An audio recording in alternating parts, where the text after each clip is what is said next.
මේක යටින් තියමු.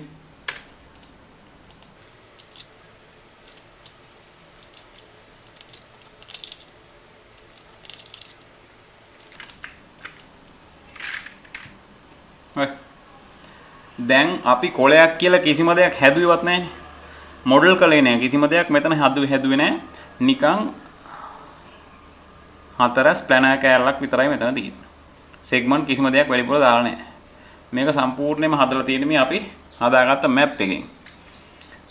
මේ ටෙක්ස්චර්ස්, කලර්, එතකොට හැඩේ සේරම හදලා තියෙන්නේ කලර්ස් මේ මැප් දෙකෙන් විතරයි. එතකොට ෆයිල් එකේ බොහොම බාර අඩුයි ඉක්මනට කරගන්න පුළුවන්. ගොඩක් වෙලාවට අපි අර ට්‍රීස් දානවා මතක ඇති මෙතනින් ෆුලිජ් ගිහිල්ලා ෆුලිජ් වලින් ට්‍රීස් ගත්තා මෙහෙම. මේ ට්‍රීස් වලත් ගොඩක් වෙලාවට මේ ක්‍රමය තමයි පාවිච්චි වෙන්නේ මේ ප්ලැනර් කෑලි වලට මැප් එකක් දාලා තමයි අර කොලේ හදාගෙන තියෙන්නේ. එතකොට බොහොම බර අඩුයි මේ ෆයිල් එක. ඔපැසිටි එක ඕන නම් මෙතනින් අඩු වැඩි කරගන්නත් පුළුවන්. අඩු වැඩි කළාම මොකද වෙන්නේ? මෙහෙම පේන්න ගන්නවා. එතකොට අර දැන් අපි වීදුරුවක් වගේ එකක් ඕන නම් එහෙම කරගන්න පුළුවන්. දැන් මට ඕන එහෙම එකක් නෙමෙයි කොලේ ඉඳලා සම්පූර්ණ ඔපැසිටි එක 100ක් තියෙන්න ඕනේ. ඒ කියන්නේ පේන්නෙම නැහැ. ඔය විදිහට. හරි. ඒක තමයි ඔපැසිටි මැප් එක.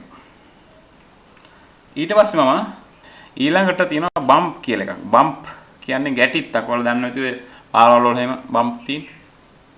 ඒ වගේ මේ බම්ප් වලටත් දෙන්න පුළුවන් මැප් එකක්. ඒ කියන්නේ පොඩි පොඩි නෙරා ආපුවා. එහෙම නැත්නම් මේ මතු පිට උඩට නෙරා ආපුවා. එතකොට ඒව අපි මොඩල් කරන්න ඕනෙත් නැහැ, හදන්න ඕනෙත් නැහැ. මේ ප්ලැනර් කෑල්ලටම දෙන්න පුළුවන්. දැන් බලන්න මේ ප්ලැනර් කෑල්ල ගත්තොත් එහෙම මේ සෙග්මන්ට් තව අඩු කරන්න පුළුවන් අපිට. මේ සෙග්මන්ට් 4 විතරයි තියෙන්නේ. කිසි ගැටලුවක් වෙන්නේ නැහැ. හරි. මම Photoshop වලට ගිහිල්ලා තව ලේයර් එකක් දා ගන්නවා බම්ප් කියලා.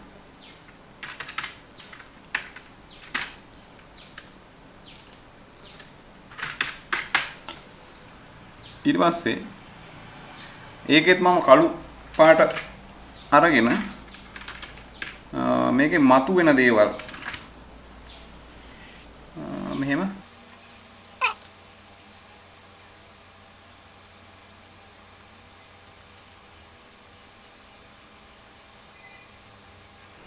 උඩට මතුවලා එන්න ඕනේ දේවල් මේ විදිහට දාගන්නවා.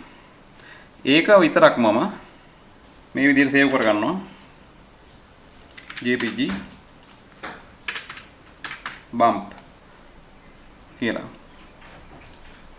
ඊට පස්සේ මම 3D Max වලට ගිහිල්ලා material එකට map වල තියෙන bump එකට ගෙනත් දානවා ඒ bump එක. ඔය විදිහට. ඊට පස්සේ මේම තියෙනවා ගොඩක් පැරාමීටර්ස් ඒව නම් ගොඩක් වෙලාවට ගැටලුවක් වෙන්නේ නැහැ. මම ආයෙ පහ උඩට යනවා parent වලට.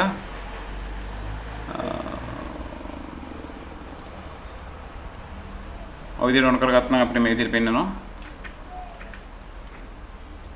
bump map එක ඇතුළට ගිහිල්ලා අපි දාලා බලමු. එතකොට අරක පේනවා.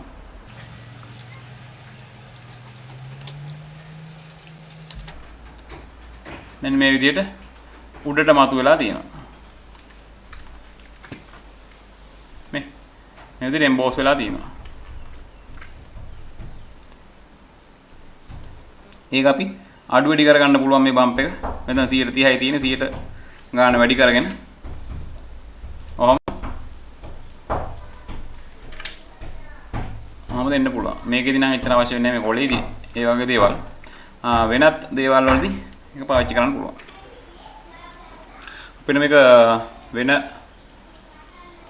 ගොඩක් වෙලාවට ප්‍රයෝජනවත් වෙන දේවල් තියෙනවා. පොඩි දේවල් හදා ගන්නකොට. මම මෙතනින් සිලින්ඩර් එකක් අරගෙන ඔහොම ගන්නම්. මේකේ බම්ප් මැප් එකට මම බම්ප් බිට් මැප් එකක් දානවා.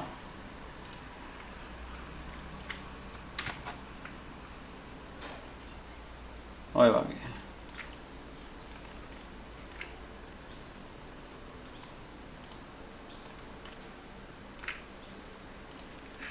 ඉතින් හරි පැත්තට නෙමෙයි වැටලා තියෙන්නේ.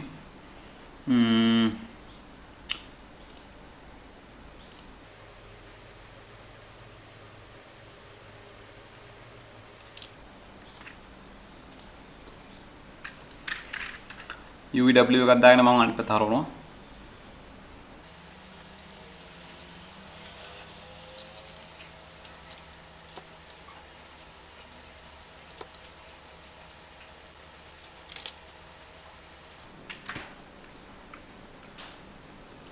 ඔව් වගේ. මේක ආසිය අපි කිසිම දෙයක් මොඩල් කරලා නැහැ. මැප් එකෙන් විතරක් මතු කරලා පෙන්වනවා මේ විදිහට.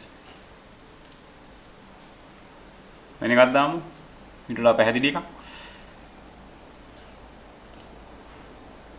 මම හිස් එකක් අරන් මේක ක්ලියර් කරලා ඉවරලා වෙන මැප් එකක් දානවා. ඊට වඩා පැහැදිලි මැප් එකක්.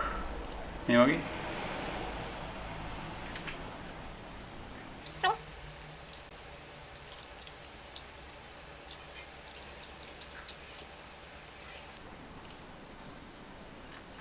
මේකේ මේ amount එක 30 තියෙන්නේ මම ඒක 100ට එනකම් වැඩි කරනවා. ඔය දැන් හොඳටම මේක පේනවා. කිසි මොඩල් එකක් කලේ නෑ අපි. නිකන් සිලින්ඩර් එකක්. මේක 100 විතරක් නෙමෙයි ඊට වඩා වැඩි කරන්නත් පුළුවන් ඕන. ඕනට වැඩි කළාම නම් ගැලපෙන්නේ නැතුව යයි. ඒ විතරක් නෙමෙයි මේක ඍණ අගයන් වලට ගන්නත් පුළුවන්. ඔය විදිහට ඍණ අගයන් වලට ගන්නවා කියන්නේ අපි අර උස් වෙලා තියෙන ඒවා පල්ලෙහාට ඇතුළට යනවා. ඒ කියන්නේ සුදු පාට කළු පාට මාරු වීමක් කියලා කියන්න පුළුවන් විදිහට වෙන්නේ. දැන් මේක සුදු පාට මතු වෙන එක නෙවෙන්නේ. ඒක රින්න කළාම ඒක ඇතුළට හර ගන්න පුළුවන්. ඔය වගේ.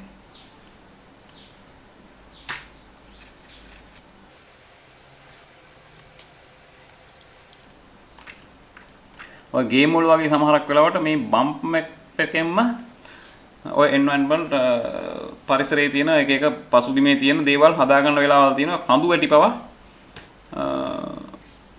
හදා ගන්නවා බම්ප් මැප් එකෙන් විතරක්.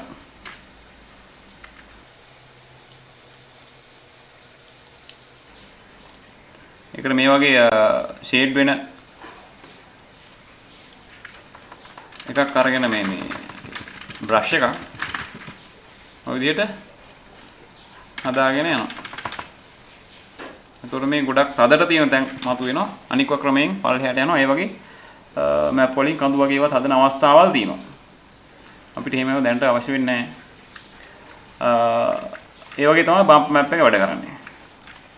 දැන් මම මේකට වෙන කිසිම මැප් එකක් දාලා නැහැ. බම්ප් එක විතරයි දාලා තියෙන්නේ. ඕනනම් මේ මැප් එකේම කොපියක් දාන්න පුළුවන් ඩිෆියුස් එකට. ඔහොම. කොපි. ඉන්ස්ටන්ස් එකක් නෙමෙයි කොපියක්. ඉන්ස්ටන්ස් කියන්නේ අපි එඩිට් කළොත් එහෙම අරකට එඩිට් වෙනවා. එහෙම ඕනේ නැහැ මට.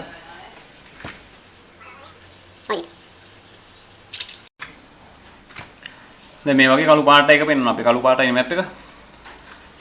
මට මේ කාසියට නම් එහෙම අවශ්‍යතාවයක් නැහැ. ඒකෙන්ද මම ඒක ක්ලියර් කරගන්නවා. ඒකට අපිට පාටක් විතරක් දෙන්න පුළුවන් ඩිෆියුස් කලර් එකක්. අතරම් පාට නම්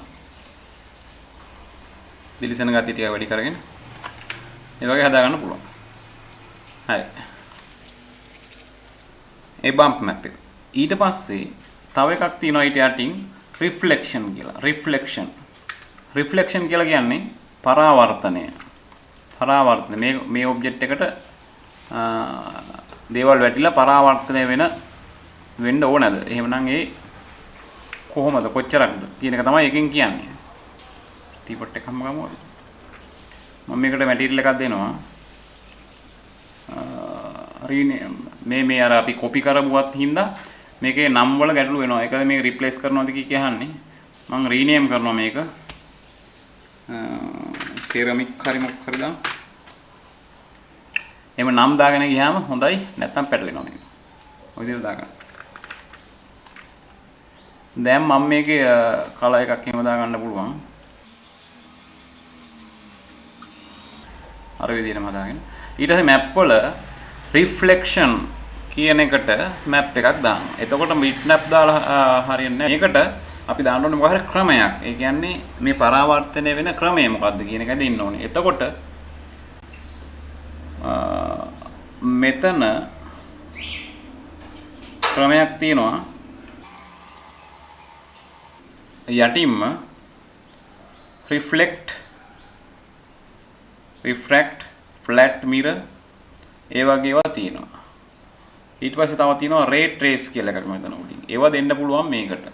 අපි කණ්ණාඩි වගේ ඒවා මොන හරි පරාවර්තනය වෙන දේවල් හදා ගන්න ඕන නම් මේවා තමයි පාවිච්චි කරන්නේ. ගොඩක් වෙලාවට පාවිච්චි වෙන්නේ ray trace කියන එක.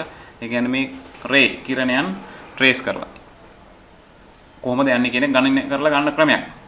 ඒක ගොඩක් සංකීර්ණ ක්‍රමයක් සහ ටිකක් වෙලා යන්න ඉඩ තියෙනවා. මේ flat mirror කියන එකත් ගැටලුවක් නැහැ. අපි scan line සාමාන්‍ය විදිහට render කරලා ගන්නවා නම් flat mirror කියන එකත් ගැටලුවක් නැහැ. මම මේ ray trace කියන එක ගන්නවා. ray trace.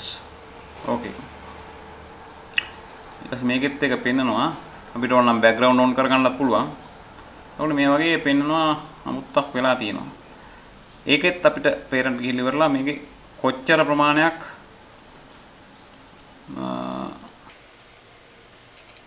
රිෆ්ලෙක්ට් වෙනවද කියන එක දෙන්න පුළුවන්. මේක 100%ක්ම දාලා තියෙනවා. හරි.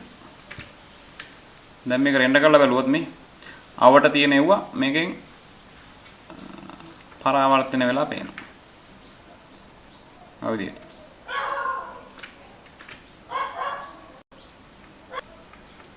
ඔය වගේ රියලිස්ටික් ගන්නකොට අපිට කරන්න පුළුවන් එහෙම.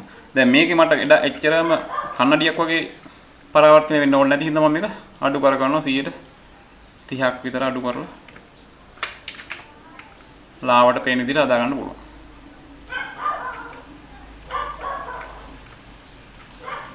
ඊට පස්සේ ඒකට යටින් තියෙනවා රිෆ්‍රැක්ෂන් කියලා එකක්. රිෆ්‍රැක්ෂන් කියලා කියන්නේ වර්තනය කියන එක. ඒ කියන්නේ දැන් ඔය මොකක් හරි වීදුරුවක් එහා පැත්තෙන් මොකක් හරි අපි ඇවිදගෙන යනකොට එහෙම අපි විකෘති වෙලා පේන්නේ වගේ අර විකෘතිය වර්තනය හදා ගන්න ඕන නම් ඔයාලා මතක ඇති ඔය ice age film එකේ එහෙම පේනවා අයිස් කුට්ටි අස්සෙන් යනකොට විකෘති වෙලා පේනවා. ඒ වගේ දේවල් මේකෙන් කරගන්න පුළුවන් රිෆ්ලෙක්ෂන්, රිෆ්‍රැක්ෂන්. ඒකටත් මැප් එකක් දුන්නා නම් ray trace දෙන්න පුළුවන්. ඒකට ray trace දීලා හදා ගන්න පුළුවන්. ඒක ගොඩක් වෙලාවට අපිට උපමා වෙන එකක් නෑ. ඒකත් කරලා බලන්න ray trace දීලා. හරි. ඒ ටික තමයි ප්‍රධාන වශයෙන් තියෙන්නේ මේ material edit ගත්තාම අපි සම්පූර්ණ කළා ආයවත් කරලා බලන්න. ඊට පස්සේ මම කිව්වා multi sub කියලා එකම material එකට map ගොඩාරියක් කීපයක් දෙන එක. ඒක මම ඊළඟ පාඩමක කොටසක් විදිහට හරි ආවරණය කරන්න. මේ පාඩමෙන් මෙතනින් අපි නවතිමු.